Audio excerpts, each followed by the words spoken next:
তাহলে আমরা এখন প্রবেশ করব তুঙ্গভদ্রা তটে পূর্ববৎ পতন্তমুত্তমাম যত্র বর্ণা সদর্মেনা সত্য সংকর্ম ততে পরাহ। বলছেন তুঙ্গভদ্রা নামে একটি নদী ছিল। সেই তুঙ্গভদ্রা নদীর তটে বহুকাল পূর্বে এক সৎকর্ম সম্পূর্ণ সদাচারী ব্রাহ্মণ বাস করতেন। তিনার নাম ছিল আত্মদেব। আত্মদেব পুরে তস্মিন সর্বদেব বেদ বিশারদা। ইনি 4 বেদ অধ্যয়ন করেছে, স্মৃতি শাস্ত্র আদি অধ্যয়ন করেছেন। শ্রুত মৃত্যাংশু জিত্বাংশু বিদুৎসীব ভাস্কর। একেবারে দ্বিতীয় সূর্যের ন্যায় তেজে সম্পূর্ণ ছিলেন তিনি। এত কিছু থাকা সত্ত্বেও তিনি নিষ্কিঞ্চন ছিলেন।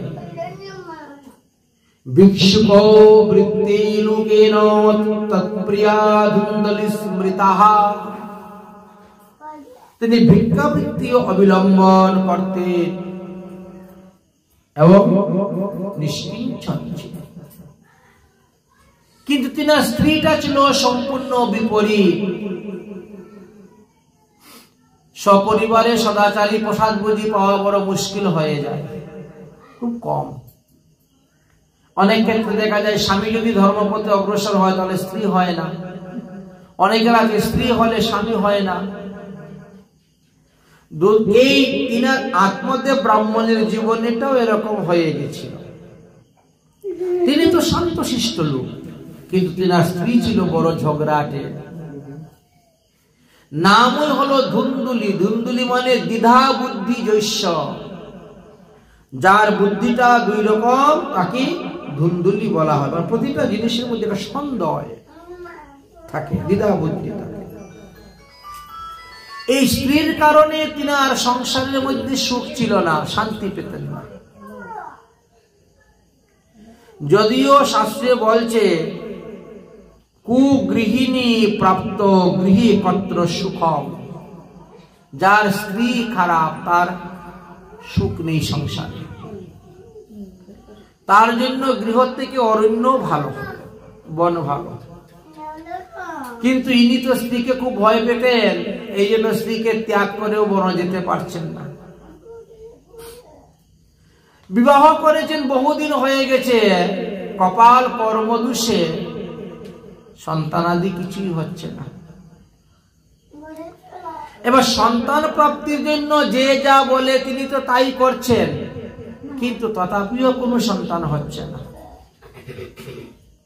দান দক্ষিণা, দেবদেবীর পূজা, কবস্তাবিজ, কবিরাজ, ডাক্তার, কোনো কিছু দেখানো বাকি রইল না। তথাপিও ভাগ্যের পরিবর্তন হচ্ছে না। একদিন সকালবেলা তিনি রওনা হয়েছেন।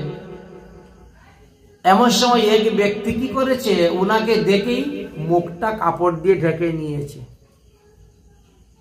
কি বলে, আজকে ঘুম থেকে উঠে আটকুরার মুখ দেখলাম, না জানি দিনটা কেমন যাবে। বিবাহ করা সত্ত্বেও যদি কারো সন্তানাদি হয় না, তাদেরকে আমরা আটকুরে বলি, তাই না? 11 বছর বন্দা নারী। মহিলাদেরকে বলা হয় বন্দা নারী, পুরুষদেরকে বলা হয় আটকুরে।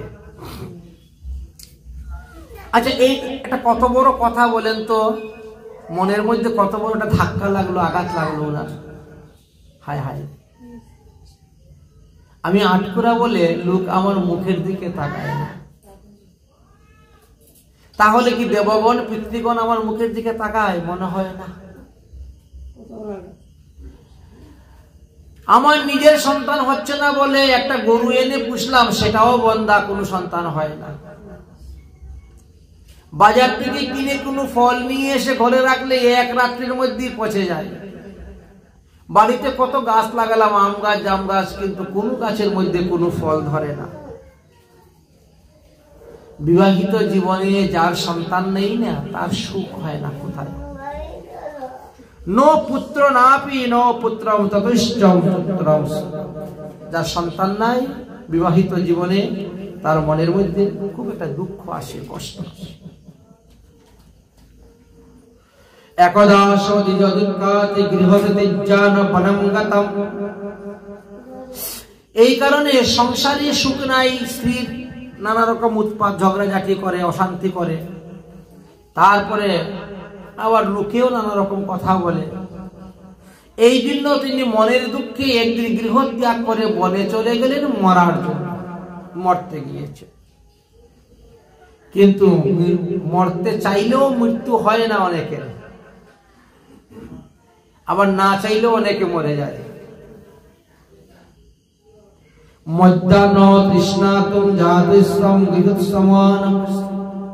ঘুরতে ঘুরতে মধ্যাহ্নকাল হয়ে গেছে, খুব জল তৃষ্ণা ওনার পেয়েছে। হঠাৎ করে দেখতে পেলে সামনে একটি জলাশয় দেখা যাচ্ছে। ওই জলাশয়ে গিয়ে তিনি জল পান করলেন। পিত্বা জলং নিসম্মানং প্রজাদুক্কং। জলপান করলেন, জলপান করে যখন একটি গাছের নিচে বসলেন, এমনি ঘুম এসে গেছে, একটু তন্ডা তন্ডা ভাব এসে গেছে। তন্ডাটা বেশি সময় নয়, অল্প সময়ের জন্য, মুহূর্ত ব্যাপী বলছে, মানে 48 মিনিট। মুহূর্ত ব্যাপী তথৈব সন্ন্যাসম কশ্চিৎ আগম।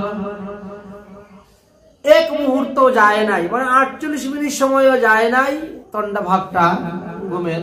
এমন সময় সেখানে দৈবক্রমে এক সাধু এসে উপস্থিত হয়েছে, সন্ন্যাসী। এসে তিনি কি করছেন, ওইখানেই জল পান করতেছেন। এদিকে আত্মদেব ব্রাহ্মণের তন্ডা ভেঙে গেছে, চোখ খুলে তাকিয়ে দেখছেন, দৃষ্টা পীত জলম তত্ত্ব বিপ্রৌ তদংস্করন্দিকাম। দেখছেন এক সাধু বাবা জল পান করে চলে যাচ্ছেন, সন্ন্যাসী। এমনি আত্মদেব ব্রাহ্মণ দৌড়ে গিয়েছেন, দৌড়ে গিয়ে ওই সাধু বাবার চরণে পড়ে একেবারে হাউমাউ করে কাঁদতে শুরু করে দিয়েছে, কাঁদতে শুরু করে দিয়েছে। এখন সাধুর স্বভাব হলো পরদুঃখে কাতর। সাধুর স্বভাবটাই হলো পরের দুঃখ দেখলে কাতর হয়ে যায়, গলে যায়। তখন তার দুঃখ দূর করার জন্য চেষ্টা করে। আর এই উপকার করতে গিয়ে না অনেকেই বিপদের মধ্যে পড়ে যাবে। অসাধুর উপকার করতে গিয়ে সাধুরা অনেক স্থানে অনেক বিপদে পড়েছেন। এই বেচারাও বিপদে পড়ে গেছিলেন এই সাধুর উপকার করতে গিয়ে। সাধু স্বভাব তো বড় দুঃখে কাতর। আরে ভাই তুমি কাঁদছো কেন, কাঁদছো কেন, উঠো উঠো, চরণ ছাড়ো, আমার চরণ ছাড়ো, উঠো উঠো, তোমার দুঃখের কারণ কি বলো, আমি একটু চেষ্টা করে দেখবো তোমার দুঃখ দূর করতে পারি কি না। আত্মদেব ব্রাহ্মণ সমস্ত ঘটনা খুলে বললেন। শ্রবণ করার পরে সন্ন্যাসী বাবা বলছেন, তুমি আমার সামনে বসো, আমি ত্রিকালদর্শী, আমি মানুষের ললাটের রেখা দেখে গণনা করে বলে দিতে পারি, দেখি তো তোমার কপালে সন্তান আছে কিনা। বসো। বসেছেন, একটু ধ্যানে বসলেন, সমাধিস্থ হলেন, কপালের রেখাগুলো একটু দেখে নিলেন, মনে মনে বিচার করলেন। বিচার করে বললেন যে তুমি সন্তানের আশা ত্যাগ করে দাও, সন্তানের আশা ত্যাগ করে দাও। বলে কেন? বলে তোমার এই ললাটের লেখা দেখে আমি বিচার করে দেখলাম, এই জন্ম তো দূরের কথা, আগামী 7 জন্ম পর্যন্ত তোমার কোনো সন্তান হবে না, যতই বিয়ে করো না কেন, হবে না। সন্তানের জন্য চিত্রকেতু নামক রাজা একটার পরে একটা বিয়ে করতে করতে 1 কোটি বিয়ে করেছিলেন। তাও সন্তান হয় নাই। কপালে না থাকলে কোথা থেকে আসবে? অতএব তুমি সন্তানের আশা ত্যাগ করে দাও। আরে তোমার ছেলে নাই যখন, ভগবান শ্রীকৃষ্ণকে তোমার ছেলে বানাও, বানিয়ে বাৎসল্য প্রেমে তার সেবা করে যাও, তার পূজা করে যাও, সেই বাৎসল্য আনন্দ তার সঙ্গে ভোগ করো, বাস হয়ে গেল। যার মেয়ে নাই শ্রীমতী রাধারানীকে মেয়ে বানাও আর তাকে বাৎসল্য প্রেমে সেবা করে যাও, তবেই তো কল্যাণ হবে, মঙ্গল হইবে।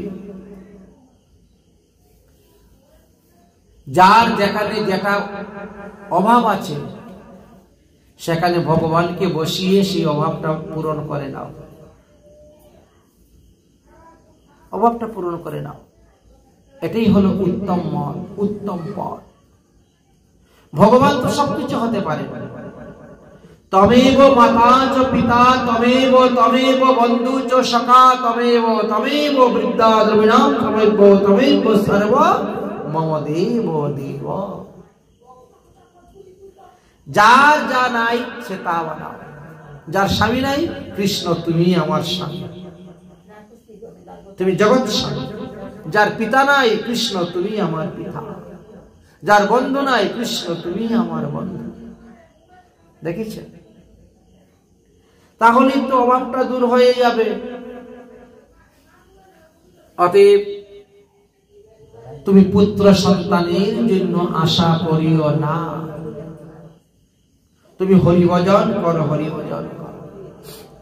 আত্মদেব ব্রাহ্মণ বলছেন, আমি বেদ শাস্ত্র স্মৃতি স্মরণ আদি সব পড়েছি, শাস্ত্রে পেয়েছি, অপুত্রস্য গতি নাস্তি স্বর্গে নৈব চ নৈব চ।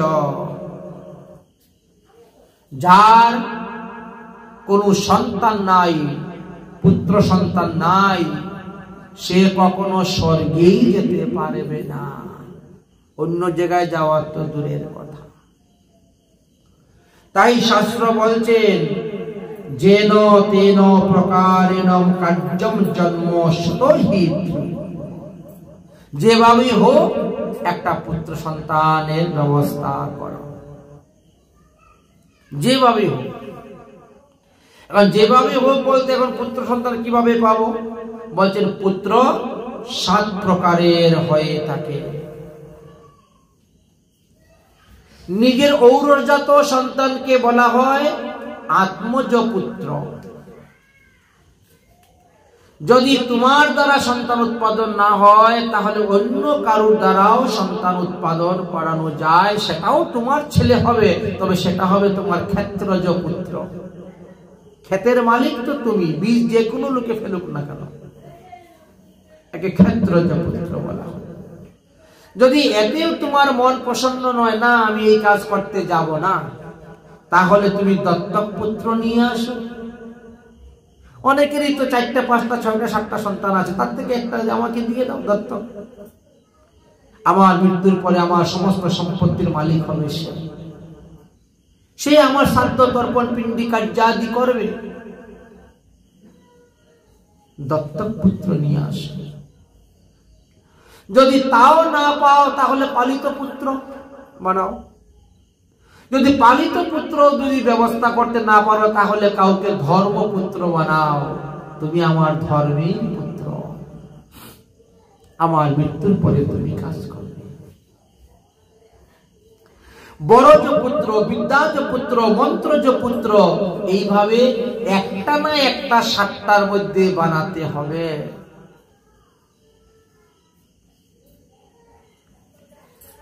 আর না হলে যদি বলো 7টার মধ্যে একটাও আমি বানাবো না,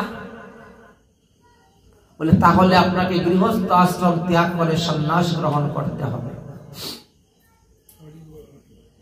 তাহলে তো আর আপনার শ্রাদ্ধের দরকার নাই, পিণ্ডিদানের দরকার নাই। কিন্তু গৃহস্থ আশ্রমে থেকে যদি আপনি মারা যান, তাহলে আপনার শ্রাদ্ধ, পিণ্ডি, তর্পণ সবকিছুরই প্রয়োজন আছে। তো আপনি যখন 7 রকম পুত্রের মধ্যে কোন রকম পুত্র বানাতে রাজি না হন, তাহলে আপনি আমার মতো সন্ন্যাসী হয়ে যান, বাবাজি হয়ে যান, শেষ। তাহলে আপনার আর শ্রাদ্ধ করতে হবে না, তর্পণ পিণ্ডি দান। আপনার বংশের কেউ মরলেও আপনার গায়ে অসুস লাগবে না, আপনার বংশে কেউ জন্মগ্রহণ করলেও আপনার গায়ে জাতক লাগবে না। কিন্তু গৃহস্থ আশ্রমে যতক্ষণ আছেন, 7 পুরুষের মধ্যে যদি কেউ মারা যায়, আপনাকে 10 দিন অসুস পালন করতে হবে, ঠাকুর সেবা করতে পারবেন না।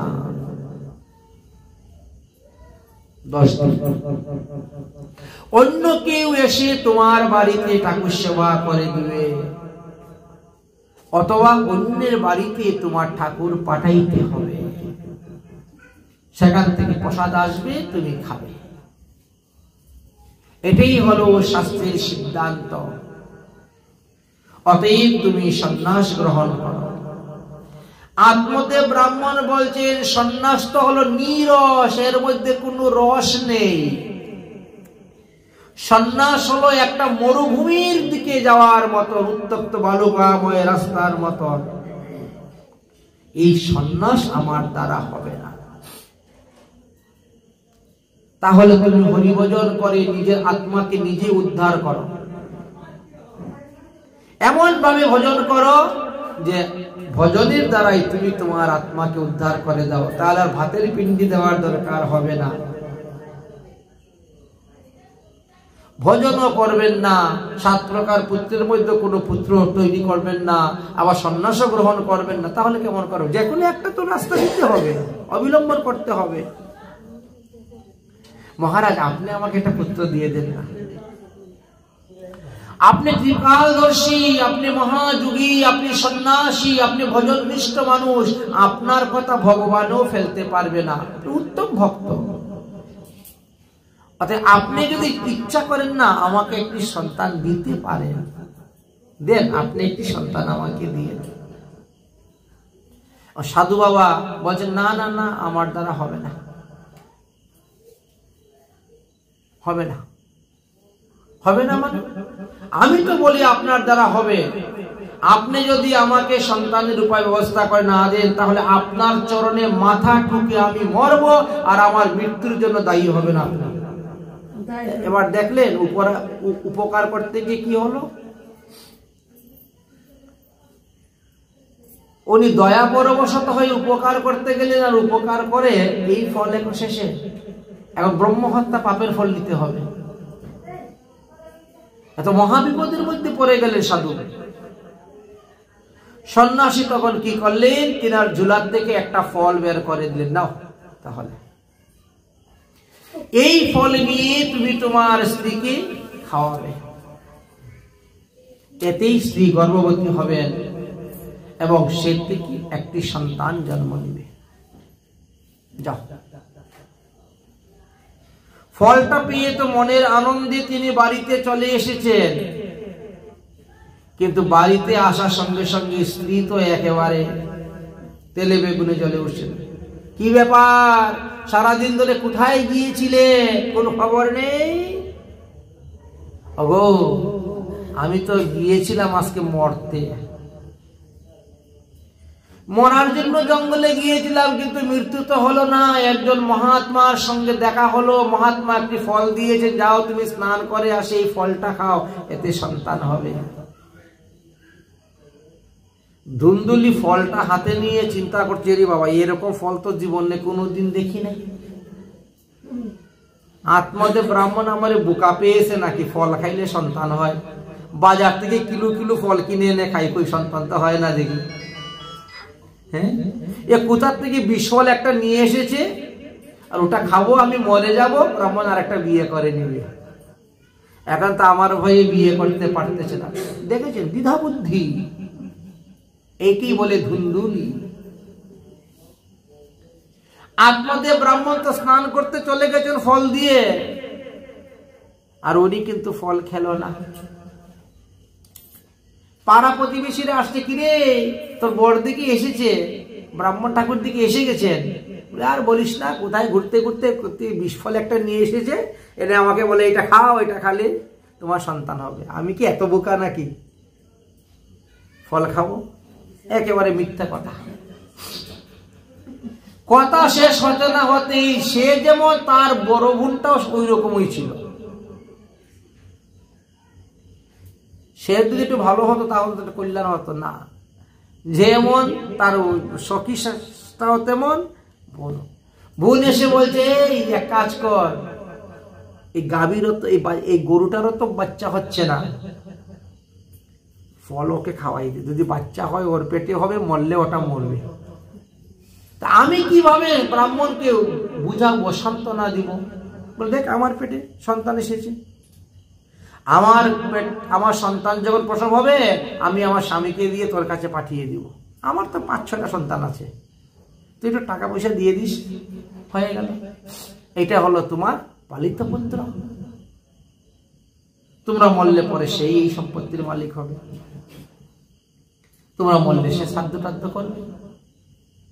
ঠিক আছে, কিন্তু ব্রাহ্মণকে বুঝাবো কেমন? বলে প্রতি মাসে একটা করে কাপড় পেটের মধ্যে দিয়ে ভালো করে বেঁধে নিবে, পেটটা একটু বড় করে দেখাবি, এই তো হয়ে গেল। ব্রাহ্মণকে বুঝাতে আর কি আছে, আপনাদের সোজা সরল মানুষ ব্রাহ্মণ, বুদ্ধি কি সুন্দর দিয়ে দিয়েছে, তিনি ওইভাবেই করে করে বাস 10 মাস খুব কাজে খাচ্ছে আর ঘুমাচ্ছে, কোনো কাজকর্ম করে না। আর যখন সন্তান হলো, সন্তানটা দিয়ে দিল, উনিও পেটের থেকে কাপড় চোপড় খুলে ফেলে দিয়ে সন্তানটা খুলে নিয়ে বসে আছে। আত্মদেব ব্রাহ্মণ এসে দেখে ঘরের ভিতরে বাচ্চা কান্না করতেছে, কি ব্যাপার? বলে এই সন্তান হয়ে গেছে। না হলো, বাবা আমার সন্তান হয়েছে, বাহ, আমার আটকুরা থেকে আমি মুক্ত হয়ে গেছি, তো আমার ছেলের নাম আমি রাখবো পরমাত্মদেব। আমার নাম যখন আত্মদেব, ছেলের নাম পরমাত্মদেব। ধুন্দুলি একটু মিথ্যাটাকে সত্য করার জন্য একটু জোর করে বলছে, হ্যাঁ 10 মাস 10 দিন আমি গর্ভে ধারণ করলাম সন্তানটা, আর নাম তোমার নামে হবে? ওটা হবে না, আমার নামে নাম হবে, আমার নামে। তো কি, আমার নাম যখন ধুন্দুলিতে, ছেলের নাম ধুন্দুকারী, মায়ের নামের আদি অক্ষর দিয়ে নাম হলো। বিশ্বাসটাকে আরো পাকাপোক্ত করার জন্য দেখেছে, ঠিক আছে ঠিক আছে, নাম তো একটা হলেই হলো, নামেরও কিছু প্রভাব, কিছু বিস্তার হয়। এই ঘটনা ঘটার 3 মাস পরে গাভীর পেটের থেকেও একটি সন্তান জন্ম নিয়েছে, কিন্তু তার কান দুইটা গরুর মতন। সমস্ত শরীর মানুষের, শরীরের সমস্ত অঙ্গ প্রত্যঙ্গ যা কিছু আছে সব মানুষের মতন, কথাবার্তাও মানুষের মতন, কিন্তু কান দুইটা গরুর মতন। এই জন্য তিনার নাম হয়ে গেল গোকর্ণ। এরকম অনেক মুনি ঋষিদের সন্তানও ছিল, ঋষ্য সিংহ, এই হরিণের মতো সিং, কেউ জন্ম নিয়েছে, তারপরে হয়েছে হরিণের মতো কান, এরকম বিভিন্ন রকম হয়েছে। এবার 2 ভাই তো পাশাপাশি বড় হচ্ছেন, 3 মাস ছোট বড় তো পার্থক্য, পাশাপাশি বড় হচ্ছে। বড় হওয়ার পরে কি হলো, গোকর্ণ পণ্ডিতম ঐশ্য ধুন্দুকারী মহাখল। এক ভাই দেখেন বিরাট বড় পণ্ডিত বিদ্বান হয়ে গেল, আর আরেক ভাই হয়ে গেল দুষ্ট, দুশ্চরিত্র, চুরি করে, ডাকাতি করে, মদ্যপান করে, পশু শিকার করে, বেশ্যালয়ে যায়। যে ভাই বিদ্বান হলো, পণ্ডিত হলো, ও তো কাশিতে চলে গেছে, ওখানে গুরুকুলে থাকে, সাধন ভজন করে, আর এই ভাই বাড়িতে থাকে। আর এইভাবে প্রতিদিন লোকের সঙ্গে ঝগড়াঝাটি করেন, আর প্রতিদিন বিচার আসে, তোমার ছেলে এই করেছে, তোমার ছেলে ওই করেছে, তোমার ছেলে সেই করেছে, আর ক্ষতিপূরণ ভরতে ভরতে ভরতে ভরতে তৈরি।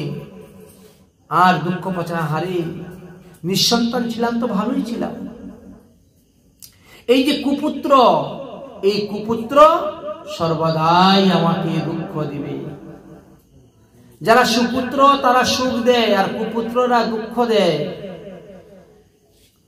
এই জন্য তিনি বড় দুঃখ করতে শুরু করলেন। আহা, শুনলাম না তখন আমি সাধুর কথা, না শুনলাম সাধুর কথা। সাধুর কথা যদি আগে শুনতাম তাহলে এখন আমাকে এই দুঃখ ভোগ করতে হতো না। এই যে কুপুত্র হয়েছে, এই কুপুত্র কি পিতামাতাকে উদ্ধার করতে পারবে? কখনো না।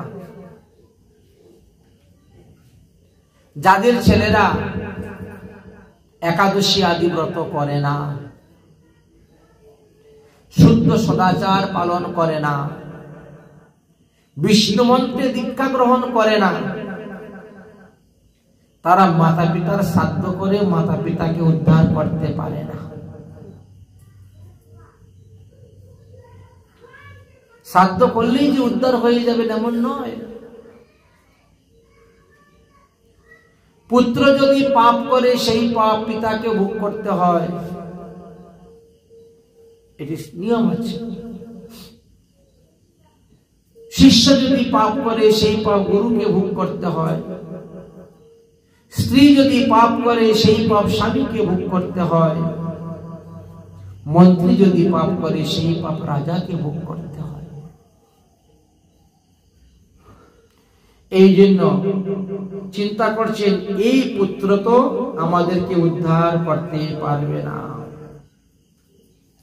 বরং গোকর্ণ আমাদেরকে উদ্ধার করতে পারবে। গোকর্ণ পণ্ডিত জ্ঞানী, কিন্তু সে তো গরুর পিঠে জন্ম নিয়েছে। সে হলো আমার পালিত পুত্র।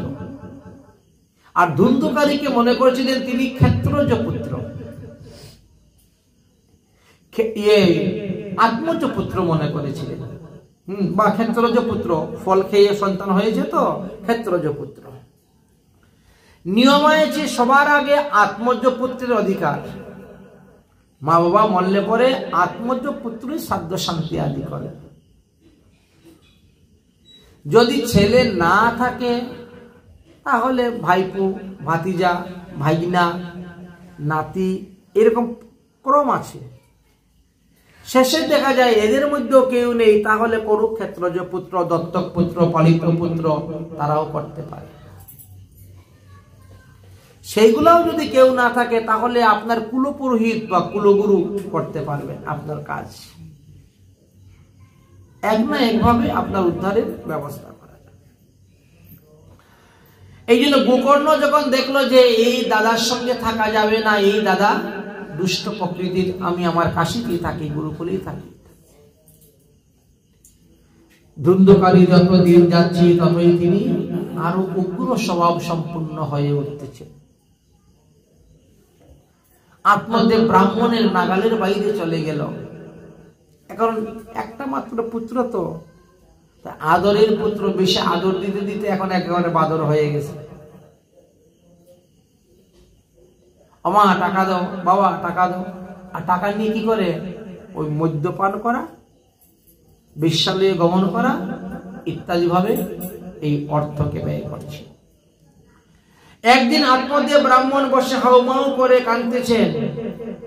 আহা, এমন সময় গোকর্ণ এসে উপস্থিত হয়েছে। বাবা তুমি কাঁদছো কেন? বলে দেখ তোর দাদার অবস্থা কি করতেছে। তার কারণে এখন আমি সমাজে লোকের মুখ দেখাতে পারি না, লজ্জায় আমি রাস্তায় যাই না, লোকে কত কথা বলে। তখন গোকর্ণ একটা মূল্যবান কথা বলেছিলেন বাবাকে। পুত্র বাবাকে একটি হিত উপদেশ জ্ঞান দিলেন। কি দিলেন? অসার কলু সংসার দুঃখ রূপী বিমোহক সুতকস্য ধনঙ্কস্য স্নেহবাঞ্ছিতম অহনিশি। বাবা এই জগতে এই যে সংসার, এটা কিছু নেই, এটা অসার। অসার কলু সংসার। এত মায়ার দ্বারা মোহিত হয়ে আমার বাড়ি, আমার গাড়ি, আমার ছেলে, আমার মেয়ে, আমার স্ত্রী, আমার স্বামী, আমার করি। অতএব এই আমিত্ব ত্যাগ করো। কে কার ছেলে, কে কার মা, কে কার বাবা, কে কার স্বামী, কেউ কারো নয়। মায়া, মায়া, মা মানেই না, মা মানেই হলো না, কেউ কারো নয়। অতএব বাবা তুমি তোমার আত্ম উদ্ধারের জন্য তুমি বনে চলে যাও, হরি ভজন করো। তুমি সন্ন্যাস গ্রহণ করো, করে হরিভজন করো, তাহলে তোমার আর শ্রাদ্ধের প্রয়োজন হবে না, পিণ্ডির প্রয়োজন হবে না, তর্পণের প্রয়োজন হবে না, তুমি উদ্ধার হয়ে যেতে পারবে। এই তো পুত্র পিতাকে সৎ উপদেশ দিলেন, আর সেই উপদেশ পেয়ে ওই দিনই তিনি গৃহ ত্যাগ করে চলে গেলেন হরিভজন করতে। গোকর্ণ নিজে তিনার কাশিতে চলে গেলেন। ধুন্ধুকারী এবার আর কাকে ভয় পাবে? মাকে তো বিন্দুমাত্র ভয় পায় না। ওমা, সন্দুকের চাবিটা দাও তো। সন্দুকের চাবি নিবে। মা বলছে, না না, তুই অনেক টাকা পয়সা ধন সম্পত্তি সব শেষ করে দিয়েছিস, সন্দুকের চাবি তোকে দিব না। মাকে ধরে চুলমুটির মধ্যে উত্তম উদ্যম কয়টা দিয়ে দিল, দিয়ে চাবিটা নিয়ে সন্দুক থেকে টাকা নিয়ে বেরিয়ে চলে গেল। 5 দিন 7 দিন ভাইয়া বন্ধু নিয়ে খুব ফায় ফুর্তি করে টাকা উড়িয়ে টাকা শেষ আবার বাড়িতে আসলো। ওমা টাকা দাও। টাকা না দিলে মাকে ধরে মারে। একদিন এই ধুন্দুলি চিন্তা করলেন যে ছেলের হাতের মাইর খেয়ে মরার থেকে কুয়াতে পড়ে ডুবে মরা ভালো। এই জন্য তিনি একদিন মনের দুঃখে কুয়াতে পড়ে ডুবে মারা গিয়েছিলেন। সেটা তো অপঘাতে মৃত্যু, মারা গেলেন। মা যখন মারা গেলেন, বাবা চলে গেল বনে, ভাই চলে গেল গুরুকুলে, ঘরে তো আর কেউ নেই শাসন করার। তাই এখন আর আমি বেশ্যা নিয়ে যাবো কেন? বেশ্যা এনে ঘরের মধ্যে রাখবো। বিপরীত বুদ্ধি, বিনাশকালে বিপরীত বুদ্ধি। একটা নয়, দুটা নয়, 5টা বেশ্যাকে এনে ঘরে রেখেছে। এখন বেশ্যারা এরা হলো অর্থ লুলুপ্ত। যতক্ষণ আপনি টাকা দিবেন, পয়সা দিবেন, ততক্ষণই সে আপনার মন জুগিয়ে চলবে। পয়সা না দিলে সে মন জুগাবে না। এই বেশ্যাদের মন জুগাতে গিয়ে তিনি চুরি ডাকাতি করতে শুরু করলেন। বহু স্থান থেকে সোনা দানা টাকা পয়সা চুরি করে করে এনে দিতেন। একদিন বেশ্যারাই চিন্তা করছে এইভাবে চুরি করতে করতে একদিন ধরা পড়বে, আর পুলিশের পেদানি খাবে। সেদিন তো সব সত্যি কথা বলে দিবে। বল, ধন সম্পত্তি চুরি করে নিয়ে কোথায় রেখেছিস? বলে আমার বাড়িতে রেখেছি, আমার 5টা বউ আছে তাদের কাছে। তখন পুলিশ আসবে আর আমাদেরকে ধরে বাঁধবে, আর বেড়ে সোনা দানা সব নিয়ে চলে যাবে সরকার। পুলিশের লোক নিয়ে চলে যাবে, সরকার এগুলো জমা হয়ে যাবে, আমাদের কপালে আর জুটবে না। তাহলে কাজ করি, এ তো আমাদের কিছুই নয়, এত আর বিয়ে করা স্বামী নয়। এই জন্য তারা চিন্তা করছে একে মেরে আমরা ধন সম্পত্তি নিয়ে পালিয়ে যাই। বুঝেছেন? একটা কথা বলে না, এই জগতে সব থেকে বড় হলো টাকা। না বাপ না ভাইয়া, সবচেয়ে বড় রুপাইয়া। টাকার লোভে কারণ মারবো কিভাবে সিদ্ধান্ত করছেন। বাইরে একটা খাটিয়া আছে, ও খাটিয়ার মধ্যে এসে ঘুমায়। আগের থেকে লম্বা রশি তৈরি করে রেখেছে। খাটিয়া যখন ঘুমাবে একেবারে খাটিয়া সহ বেঁধে দিব, ওকে চৌকি সহ বেঁধে দিব, যাতে উঠতে না পারে, আমাদেরকে মারতে না পারে, আক্রমণ করতে না পারে। আর রান্নাঘরে একটা বড় কাঠ আগুন চুলার মধ্যে দিয়ে রেখেছে, ওটা আগুন জ্বলতেছে। মদের নেশায় মদ খেয়ে হেলে দুলে অন্য দিনের মাত্র যখন এসেছে, আসার সঙ্গে সঙ্গে 2 হাত 2 পা সমস্ত শরীর বেঁধে দিয়েছে, আর ওই কাঠ এনে মুখের মধ্যে ঠেলে ধরেছে। একেবারে জীবিত অবস্থায় মুখ অগ্নি দিয়ে দিয়েছে। আমরা তো মরার পরে মুখ অগ্নি করি, জীবিত অবস্থা। সেইভাবেই সে মারা গেল খুব কষ্টে। ঘরের ভিতরেই গর্ত করে তাকে মাটির নিচে পুঁতে দিয়ে ওই ধন সম্পত্তি নিয়ে এক এক করে আস্তে আস্তে পালাচ্ছে। পাড়া প্রতিবেশীরা জিজ্ঞেস করছে, কি গো, ধুন্ধুকারীকে দেখি 2 দিন ধরে দেখতে পাচ্ছি না। বলে উনি তো বাইরে গিয়েছে টাকা রোজগার করার জন্য, 5-6 মাস পরে আসবেন একবার মোটা অঙ্কের টাকা নিয়ে। এইভাবে মিথ্যা কথা বলে তো চলে গেলেন। এদিকে কি হলো, ইনি মারা যাওয়ার পরে নরকগতি হয়ে গেল এবং তিনি ব্রহ্ম রাক্ষস হয়ে জন্মগ্রহণ করলেন।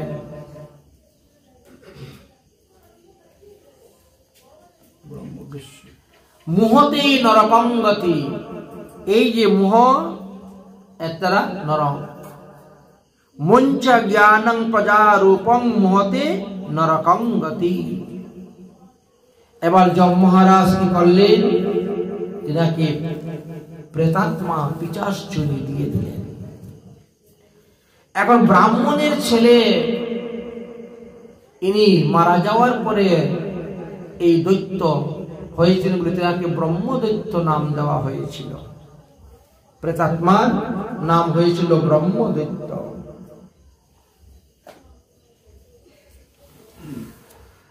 এই কারণে এখানে ব্রহ্মদৈত্য শব্দ আলোচনা করা আছে।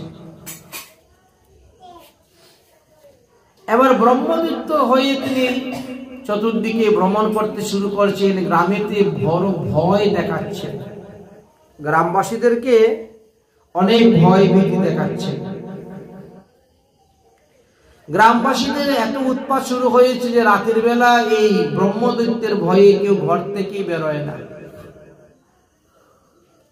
হুড় হুড় করে চালের উপরে হেঁটে চলে যাচ্ছে। আচ্ছা, একটা মানুষ যদি রাত্রিবেলা 12টার সময় চালের উপরে হেঁটে চলে যায়, আপনার কিরকম ভয় লাগবে? পাথর ফেলে দিচ্ছে ঢুম করে, এরকম ভাবে চলছে। সবাই মিলে চিন্তা করলেন তাহলে এই প্রেতাত্মা উদ্ধারের জন্য একটু গয়াতে গিয়ে পিণ্ডিদানের ব্যবস্থা করা হোক। আমাদের কোনো কিছু হলে তো আমরা গয়াতে যাই শ্রাদ্ধ করার জন্য, না পিণ্ডিদান দেওয়ার জন্য। গয়াতে এখন ওর মা নেই, বাবা নেই, ভাই নেই, কে করবে? তাহলে কাজ করো, আমাদের কুলপুরোহিত কি পাঠাই, একটা নিয়ম আছে তো কুলপুরোহিত, আপনি গয়াতে গিয়ে প্রেত শিলায় গিয়ে পিণ্ডিদানের ব্যবস্থা করে আসে, প্রেতকে উদ্ধার করার জন্য। তো তিনি যখন গয়াতে রওনা হয়েছেন তখন হঠাৎ গোকর্ণের সঙ্গে দেখা হয়ে গেছে। আরে গোকর্ণ, গোকর্ণ, শুনো শুনো শুনো, তোমার ভাই, তোমার দাদা এই ধুন্ধুকারী মারা যাওয়ার পরে না এক মস্ত বড় ভূত হয়েছে, গ্রামে বড় উৎপাত করতেছে। তার আত্মা শান্তির জন্য, কল্যাণের জন্য তুমি একটু গয়াসুরে মস্তকে পিণ্ডিদান করো, একটু তর্পণ করো, যজ্ঞ করো, একটু ব্রাহ্মণ সেবা দেও, একটু পেট শিলায় কাজ, একটু বৈতরণী তীর্থে কাজ, অনেক জায়গায় আছে না গয়া, এই সমস্ত স্থানে তুমি একটু কাজকর্ম করো, যাতে তার মঙ্গল হয়, কল্যাণ হয়, যাতে সে উদ্ধার হয়ে যায়। এর জন্য একটি ব্যবস্থা করো। ঠিক আছে, তাই করো। টাকা পয়সা যা নিয়েছিলেন পুরোহিত ইনার হাতে অর্পণ করে দিয়েছেন। গয়াসুরের বিরাট মহিমার কথা শাস্ত্রে বর্ণন করে গিয়েছেন। কারণ গয়াসুরের মাথার মধ্যে আছে ভগবান বিষ্ণুর চরণ। পিণ্ডিদানটা তো হয় গদাধর পাদপদ্মে, ভগবান বিষ্ণুর চরণে পিণ্ডিদান করা হয়। আচ্ছা, এই গয়ার উৎপত্তি সম্পর্কেও একটি সুন্দর কাহিনী আছে, এই বিষয়েও বর্ণন করা আছে। গয়াসুরের বাবার নাম ছিল ত্রিপুরাসুর। এই ত্রিপুরাসুর মহাদেবের সঙ্গে 300 বার যুদ্ধ করেছিলেন, তথাপিও মহাদেব তাকে মারতে পারেন নাই, পরাজিত করতে পারেন নাই। এই ত্রিপুরাসুর স্বর্গরাজ্য দখল করে বসেছিলেন। পুত্র গয়াসুর তখন ছিল ছোট, তিনি ছোট ছিলেন। এবার এই ত্রিপুরাসুর চিন্তা করলেন যে আমি এমন সাধন করব, এমন ভজন করব যাতে আমি অমর হয়ে যাই।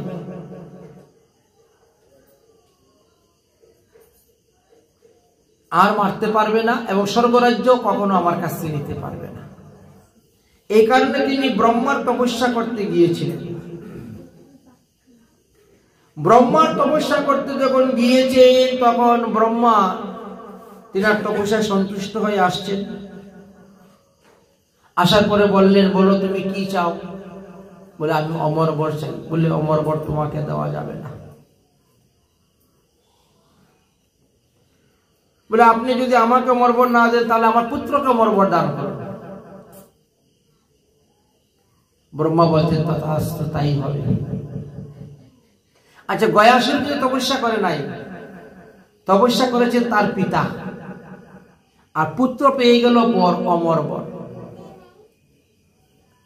এবার অমর বর নিয়ে ব্রহ্মা অন্তর্ধান হয়ে গেলেন, আর ত্রিপুরাসুর তিনি ফিরে আসতেছেন। এদিকে মহাদেব শুনতে পেয়েছেন। তিনি তখন সমস্ত দেবতাদেরকে বললেন যে চতুর্দিকে রাস্তা বন্ধ করে দাও, যাতে কোনো দিকে কোনো অবস্থাতে এই ত্রিপুরাসুর পালিয়ে যেতে না পারে। স্বর্গের সমস্ত রাস্তা বন্ধ করে দেওয়া হলো, আর সেখানে যুদ্ধ করা হলো। আর সেই যুদ্ধে মহাদেব ত্রিপুরাসুরকে বধ করলেন। ত্রিপুরাসুরকে বধ করার পরে গয়াসুর ভয়ানক অসুর হয়ে উঠলেন। তিনি তো আগে বর পেয়ে গেছেন, অমর বর, এবং তিনি তখন স্বর্গরাজ্য দখল করে বসলেন। পিতৃহত্যার প্রতিশোধ নেওয়ার জন্য আরম্ভ করলেন যুদ্ধ। 100 বছর স্বর্গরাজ্য ভোগ করার পর দেবতার সঙ্গে যুদ্ধ করতে শুরু করলেন। দেবতারা তখন নিরুপায় হয়ে গেলেন, কেমন করে তাকে বধ করবে, সে তো অমর। ভগবান বিষ্ণু পর্যন্ত আসলেন তার সঙ্গে যুদ্ধ করার জন্য, কিন্তু যুদ্ধ করতে গিয়েও তিনিও পারছেন না। তখন সমস্ত দেবতাগণ পরাজিত হয়ে গেলেন গয়াসুরের নিকটে। গয়াসুরের নিকটে পরাজিত হওয়ার পরে গয়াসুরকে বলছেন, আমরা তোমার কাছে পরাজিত হয়ে গেছি, তুমি আমাদের কাছে বর চাও। গয়াসুর বলছে, আমি কেন তোমাদের কাছে বর চাইবো? তোমরা পরাজিত হয়েছ, আর তোমরা আমার কাছে বর চাও।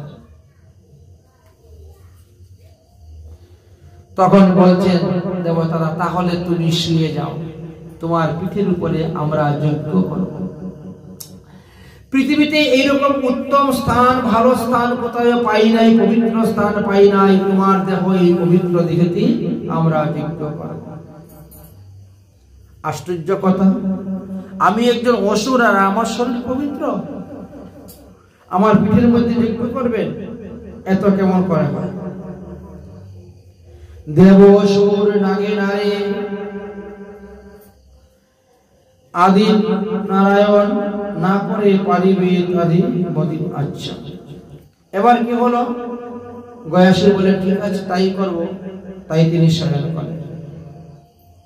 গয়াসুরের মাথাটা হলো গয়াধাম।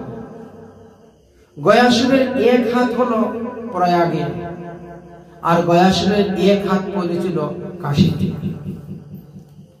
এইভাবে বিরাট প্রকাণ্ড নিয়ে তিনি শয়ন করেছিলেন। ভগবান বিষ্ণু তিনার মস্তকের মধ্যে পাদ ধারণ করেছিলেন। এই জন্য প্রবাদ আছে যে গয়াসুরের মস্তকে পাদ পদ্মে পিণ্ডি। গয়াসুরের মস্তকে পাদ দিয়া ভগবান শ্রীপাদ পদ্ময় লোকে করে পিণ্ডদান। ব্রহ্মহত্মা আদি পাপী মুক্তি পায়, সংসারে নিস্তার হয় অসুরের কৃপায়। মৃত্তিকার ভিতরে আছে পাষাণ সমান, পাষাণ হয়ে মাটির নিচে তিনি আছে। চারিযুগ অমর সে মহাভাগ্যবান মহাবীর ভগবানের কৃপাতে হয়েছিলেন। এই জন্য গয়াসুরের পদপদ্মে সবাই পিণ্ডিদান করা যায়। গয়াসুরের মস্তকে ভগবান পদপদ্মে পিণ্ডিদান হয়। গোকর্ণ তিনার দাদা ধুন্ধুকারীর কল্যাণের জন্য গয়াসুরের মস্তকে অর্থাৎ বিষ্ণু পদপদ্মে পিণ্ডিদান করেছেন, শ্রাদ্ধ করেছেন, তর্পণ করেছেন, সমস্ত কার্যাদি করেছিলেন।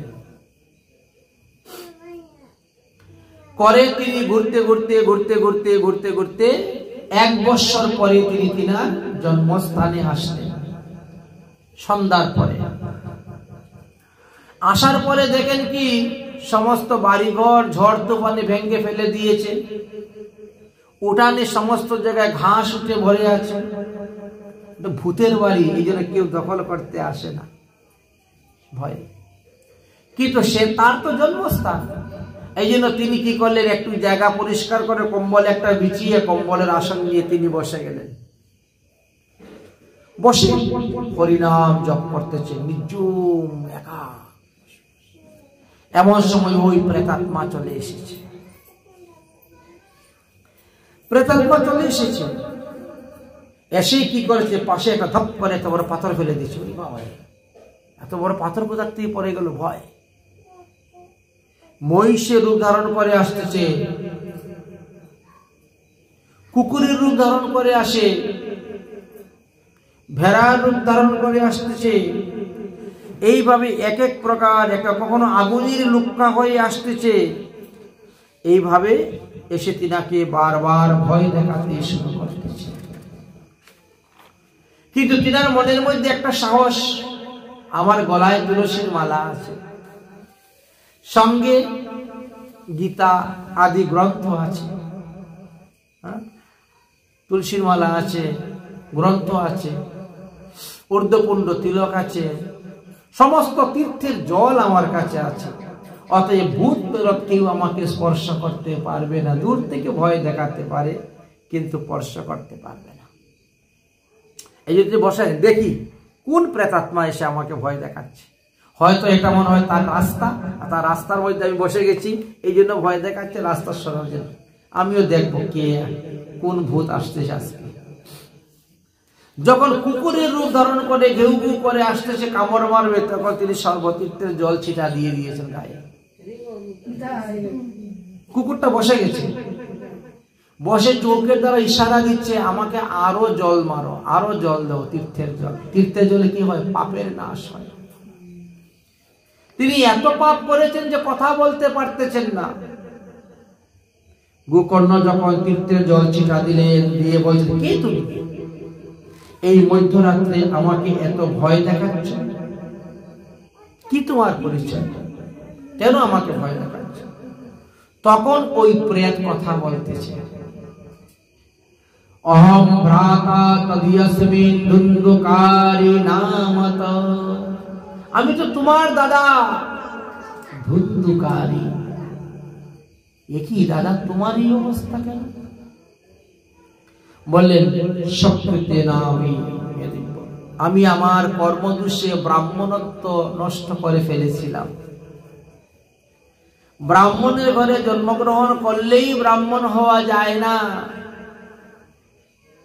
জন্মনাং জায়তে শূদ্র সংস্কারং দ্বিজরুচ্যতে বেদপাঠে ভবেৎ বিপ্র ব্রহ্ম জানাতি ইতি ব্রাহ্মণ। আমি ব্রাহ্মণের ঘরে জন্মগ্রহণ করেছিলাম, কিন্তু ব্রহ্মত্ব লাভ করতে পারি নাই। আমি আমার কর্মদোষে আমার ব্রাহ্মত্ব নষ্ট করে ফেলেছিলাম। আমি শূদ্র হইতেও আরো অধম, চণ্ডাল হইতে অধম, জঘন্যতম কাজ করেছিলাম। কর্মণো নাস্তি সংগাতে মে মহাজ্ঞানং বিবর্তিত। আমি যে কুকর্ম করেছিলাম, এই কুকর্মের ফলস্বরূপ আজ আমি প্রেতাত্মা হয়েছি। আমার ব্রহ্মদৈত্য বলেন, কিন্তু দাদা, তোমার উদ্ধার করার জন্য যে আমরা গয়াতে তোমার উদ্দেশ্যে পিণ্ডি দান করলাম, তারপরে পেট সেলাই গিয়ে করলাম, আরো বিভিন্ন কার্যে করলাম,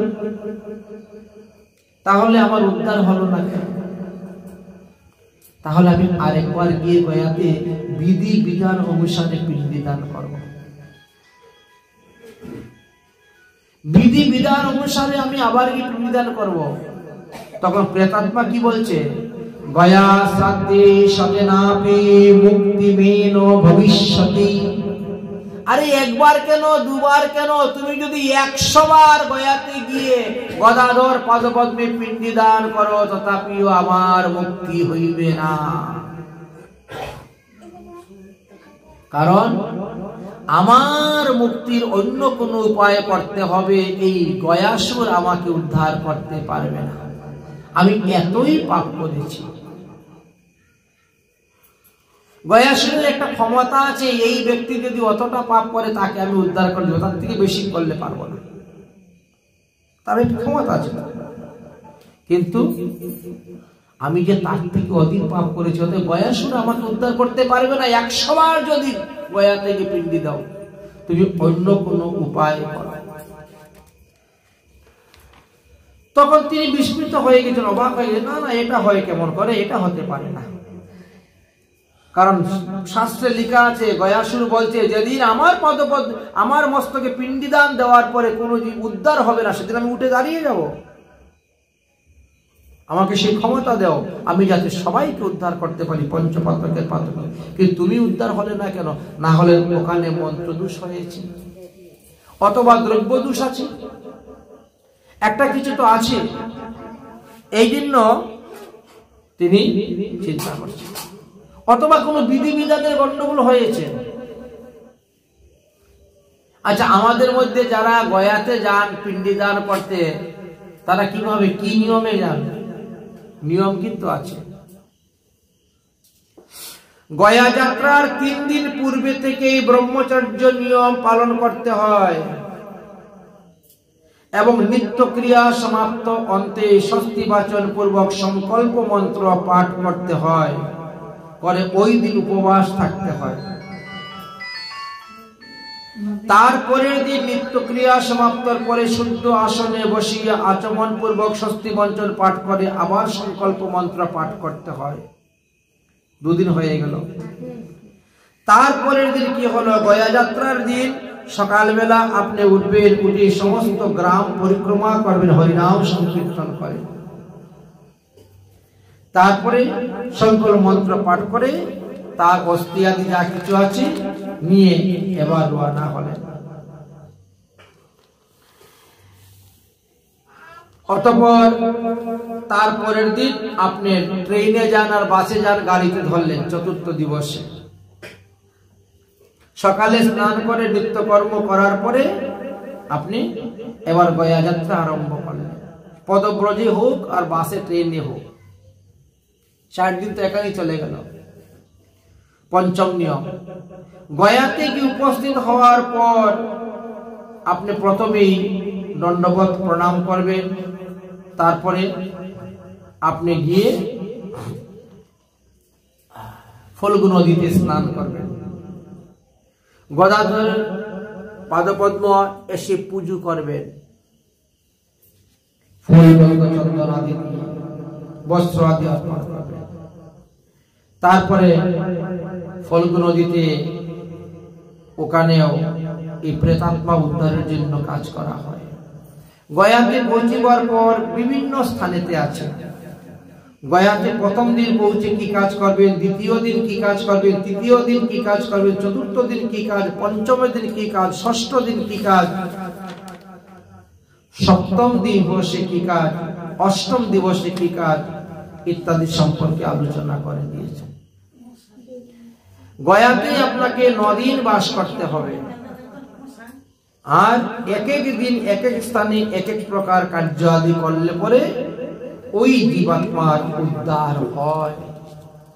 একদিনে গিয়ে পিণ্ডিদান দিয়ে চলে আসলে হয় না। 9 দিনের 9 কাজের বিধানের কথা বর্ণনা করা আছে 9 ভাবে। এগুলো বিস্তারিত আলোচনা করলে অনেক লম্বা হয়ে যাবে।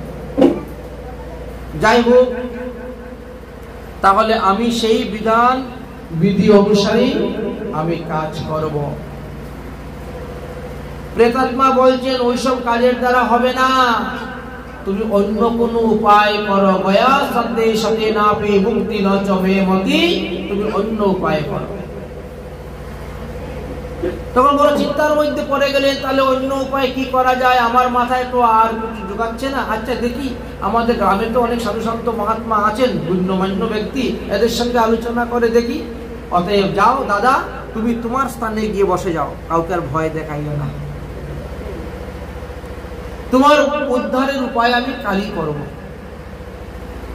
পরের দিন সকালে গোকর্ণ গ্রামবাসীদের কাছে গেলেন। গ্রামবাসীরা তো গোকর্ণকে পেয়ে খুব আনন্দ, সন্তুষ্ট, সবাই খুশি। গোকর্ণ সমস্ত রাত্রের ঘটনার কথা বললেন। কালকে রাত্রে তো আমি এসেছিলাম, আমার দাদা আমাকেই পর্যন্ত ভয় দেখাতে ছাড়ে না। যাই হোক, দাদার সঙ্গে কথাবার্তা হয়েছে, তো তিনি উদ্ধারের জন্য আমার কাছে অনেক কান্নাকাটি করেছেন, অনেক অনুনয় বিনয় করেছেন। বলে তুমি তো সাধু ভাই, তুমি আমাকে একমাত্র উদ্ধার করতে পারবে, আর কেউ উদ্ধার করতে পারবে না। তুমি তো দয়ার সাগর, তুমি আমাকে এই বড় কষ্টে আছি আমি। কারণ যারা প্রেতাত্মা হয় তাদেরকে বড় নিকৃষ্ট জিনিস খেতে হয়, বায়ুর মধ্যে ভেসে বেড়াতে হয়, এক স্থানে থাকতে পারে না, ইচ্ছা বড় কষ্ট জীবন। সবাই বলছে গয়াতে শ্রাদ্ধ করার পরও যদি তোমার ভাইয়ের উদ্ধার না হয় তাহলে আমরা তো আর দ্বিতীয় কোনো উপায় জানি না, বলতে পারবো না। তাহলে কে বলতে পারবে? এই জন্য গোকর্ণ কি করলেন, নদীতে স্নান করে সূর্যদেবকে স্তুতি করতে শুরু করলেন। হে সূর্যদেব, তুমি তো শক্তি রূপে পৃথিবীতে অবস্থান করতেছ। এই যে চন্দ্র, সূর্য, পবন, বাতাস, এরা সবাই শক্তি রূপে আছে, এরা সবাই তো আমাদের দেবতা। আমরা তো চন্দ্রেরও পূজা করি, সূর্যেরও পূজা করি, পবন দেবতারও পূজা করি, তাই না? পৃথিবী মাতারও পূজা করি। আমরা সবাইকে সম্মান করি, সবাইকে পূজা করি, সবাইকে শ্রদ্ধা করি।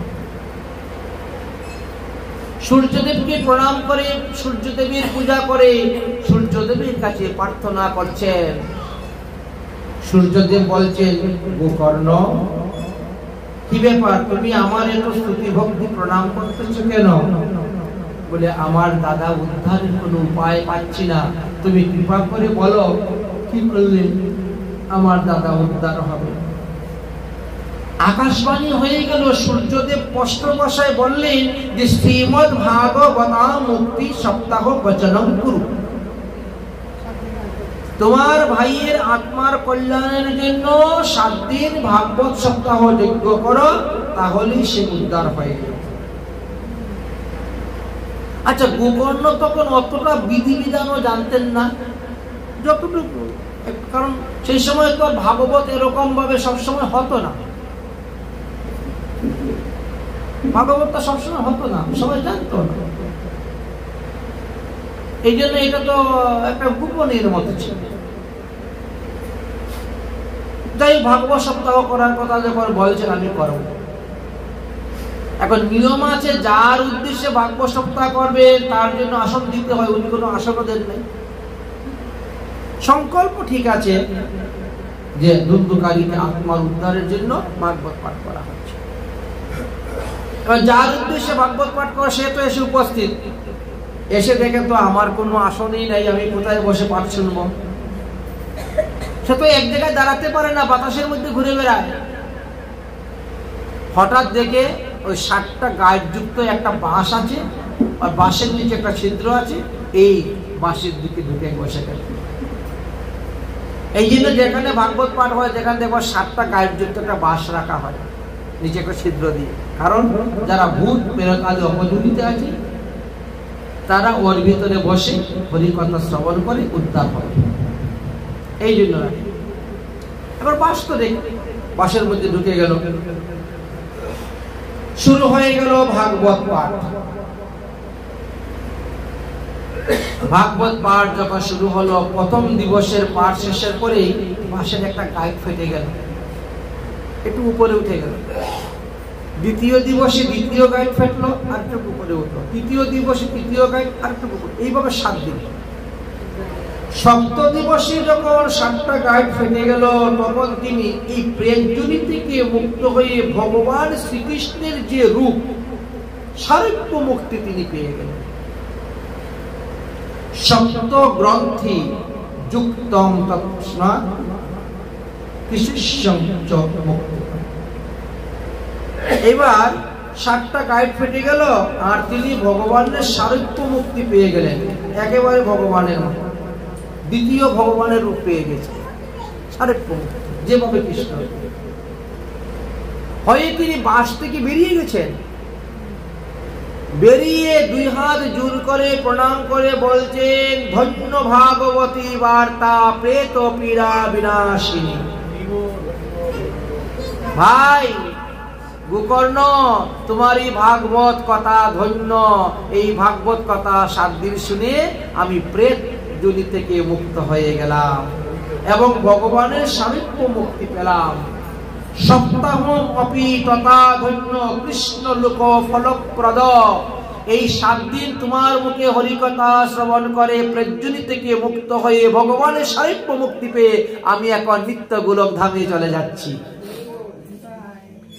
এই তো বিমান আসতেছে, ওই দেখো বিমান আসতেছে, আমি বিমানে বসে নিত্য গোলক ধামে চলে যাব। ধন্য তোমার ভাগবত কথা, ধন্য তোমার শ্রীমদ ভাগবত সপ্তাহ। অস্থি স্তুত স্নায়ু বৃদ্ধ মাংস সুন্নিতম লুল্লিপম চর্মম বদ্ধ দুর্গন্ধ স্বতে মুক্তম দৃশ্যমায়। আমাদের শরীরটা হলো একটা মলমূত্রের ভাণ্ডার,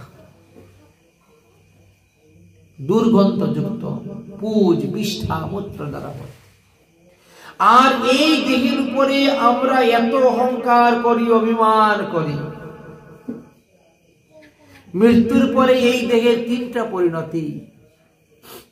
যদি কেউ মাটিতে সমাধি দেয় তাহলে কতগুলা কীড়া পোকা জন্ম নিবে। যদি আগুনের মধ্যে পুড়ে তাহলে এক মুষ্টি ছাই হবে।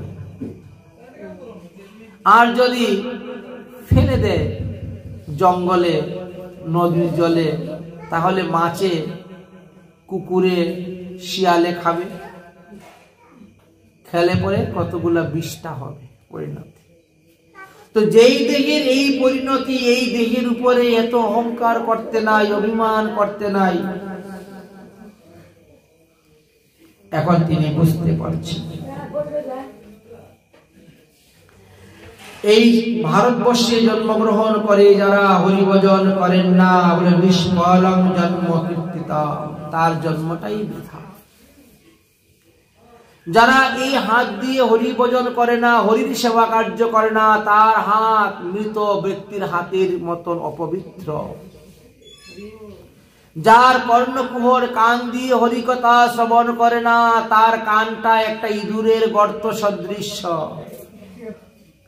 যার নয়ন দিয়ে ভগবানের রূপ দর্শন করে না, তার নয়ন ময়ূরের পাখার মতন বিফল।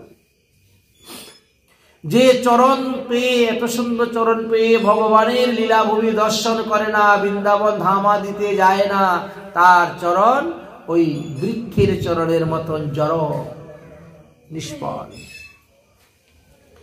এই জন্য বলছে এই দেহের এত অহংকার অভিমান না করে, অহংকার অভিমান ত্যাগ করে হরিভজন করো, হরিভজন করো। বিমান এসে উপস্থিত হয়ে গেছে। এই সমস্ত কথা কে বলছেন? এই প্রেত মানুষকে বলছে, ভাই আমি এখন বুঝতে পেরেছি, আগে তো বুঝি নাই, এখন আমি বুঝতে পেরেছি, তাই তোমাদেরকে আমি বলতেছি তোমরা হরিভজন করো, আমার মতন অসৎ কর্ম করিও না। উপদেশ দিচ্ছে। গোকর্ণ এখন বিমানের মধ্যে গিয়ে বসে যাবেন। বৈকুণ্ঠ থেকে বিষ্ণুদূত এসেছেন, আর এই ধুন্ধুকারীকে দণ্ডবত প্রণাম করে বলছেন, ধুন্ধুকারী আপনি আসুন, বসুন বিমানে, আপনাকে নিয়ে যাব আমরা এখন নিত্য গোলক ধামে। গোকর্ণ তখন বলছেন, দাঁড়ান বিষ্ণুদূতগণ, আমার দুইটা প্রশ্নের উত্তর আগে দিবেন, তারপরে আমার দাদাকে নিয়ে যাবেন। বলেন কি প্রশ্ন আপনার? আমার প্রথম প্রশ্ন হলো, আমি ভাগবত কথা পাঠ করলাম, আর আমার দাদা ভাগবত কথা শ্রবণ করলেন। আমার মুখ থেকে হরিকথা শ্রবণ করে সে উদ্ধার হয়ে নিত্য গোলক ধামে চলে যাচ্ছে, তার জন্য বিমান আসলো, কিন্তু আমার জন্য কোনো বিমান আসলো না।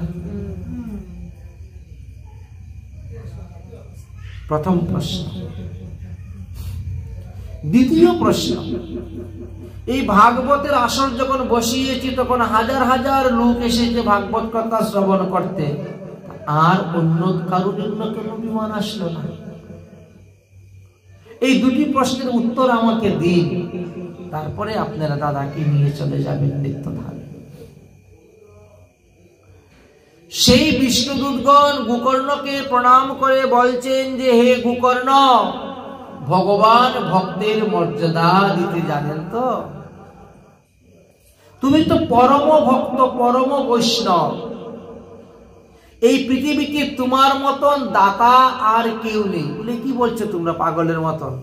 না না, সত্যি কথাই। যে ব্যক্তি হরিকথা দান করে তার থেকে বড় দাতা আর কেউ নেই। স্বর্ণদান, ভূমিদান, বস্ত্রদান, অন্নদান, জলদান, কন্যাদান, সমস্ত দান হইতে শ্রেষ্ঠ দান হলো হরিকথা দান। তাই যিনি হরিকথা দান করেন, হরির তিনি অত্যন্ত প্রিয়। আর হরির যে প্রিয় ভক্ত, তাকে নেওয়ার জন্য আমাদের মতন চাকর বাকরকে কখনো ভগবান পাঠায় না। তাই আপনাকে নেওয়ার জন্য স্বয়ং ভগবান বিষ্ণু আসবেন পুষ্পরথ নিয়ে, এবং আপনাকে সেই রথে বসিয়ে নিয়ে যাবেন। আপনাকে রাখার কারণ হলো পৃথিবীতে আপনার জন্য জীবের মঙ্গল হইবে, জীবের কল্যাণ হইবে। একজন বৈষ্ণব ইনি পৃথিবী উদ্ধার করতে পারে, জগৎ উদ্ধার করতে পারে, তার সকল উদ্ধার করতে পারে, পিতৃকুল, মাতৃকুল, শ্বশুরকুল। এই জন্যই তো আপনাকে রেখেছেন জগৎ উদ্ধারের জন্য। নির্দিষ্ট সময়ে ভগবান আসবেন, আপনাকে নিয়ে যাবেন। আচ্ছা, ঠিক আছে, বুঝলাম। এবার দ্বিতীয় প্রশ্নের উত্তর আমাকে দিন। আমার দ্বিতীয় প্রশ্ন হলো যে এত লোক ভাগবত কথা শ্রবণ করলো, তো অন্য কারোর জন্য কেন বিমান আসলো না?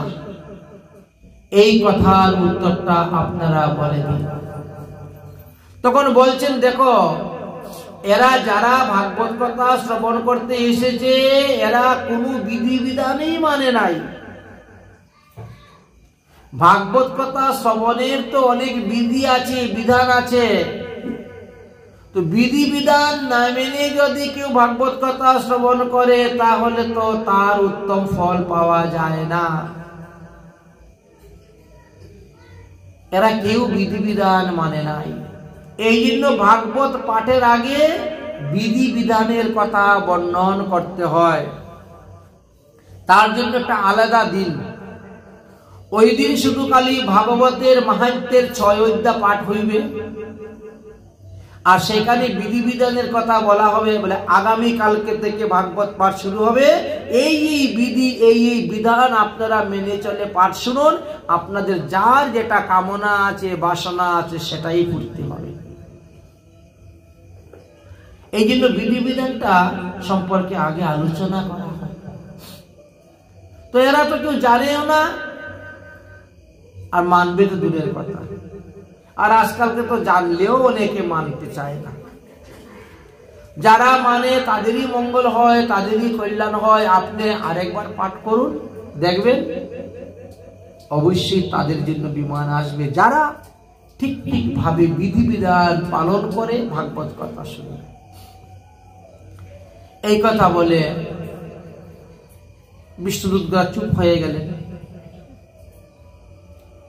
তাহলে আষাঢ় মাসের শুক্লপক্ষের নবমীতে গোকর্ণ ভাগবত পাঠ করলেন ধুন্ধুকারীকে উদ্ধার করার জন্য। তারপরে সমস্ত শ্রোতাদেরকে, গ্রামবাসীদেরকে উদ্ধার করার জন্য শ্রাবণ মাসের শুক্লপক্ষের নবমীতে আবার ভাগবত পাঠ দিয়েছে। এই সামনে আমাদের আষাঢ় মাসও আসতেছে, শ্রাবণ মাসও আসতেছে। আর ভাদ্র মাসের শুক্লপক্ষের নবমীতে সুখদেব গোস্বামী ভাগবত পাঠ করেছিলেন পরীক্ষিতকে শ্রবণ করার জন্য। এই জন্য ভাগবত পাঠের জন্য আষাঢ় মাস, শ্রাবণ মাস, ভাদ্র মাস, মাঘ মাস, এই 4টি মাস অতি উত্তম। এত ভিন্ন বলছেন যে না, পৌষ মাস আর চৈত্র মাস বাদে বাকি 10 মাসই ভাগবত পাঠের জন্য উত্তম। শেষে বললেন যে না, যদি কারু তিথি পড়ে, কারু মা বাবার বাৎসরিক তিথি পড়ে, সেই উদ্দেশ্যে ভাগবত পাঠ দেয়, তাহলে পৌষ মাসেও দিতে পারবে, চৈত্র মাসেও দিতে পারবে। সবসময়ই ভাগবত পাঠ দেওয়া যায়, করা যায়। এবার গোকর্ণ ধুন্ধুকারী কে ওই স্বর্গের বৈকুণ্ঠের ভগবান বিষ্ণু দূতেরা প্রণাম করলেন, করে রথ নিয়ে, দিব্য বিমান নিয়ে বৈকুণ্ঠের দিকে রওনা হয়ে গেছে। তখন এই ধুদ্ধকারী তখন ভগবানের সারূপ্য মুক্তি প্রাপ্ত হয়ে ভগবানের হরিনাম গুণগান করতে করতে তিনি বৈকুণ্ঠের দিকে রওনা হয়। আসুন আমরাও একটু হরিনাম করি। হে নাথ নারায়ণ হরি, হে নাথ নারায়ণ হরি, হে নাথ নারায়ণ হরি, হে নাথ। জয় গোপাল কৃষ্ণ মুরারি,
এবং মুক্তা যদু সর্বে বৈকুণ্ঠম হরি কীর্তনা।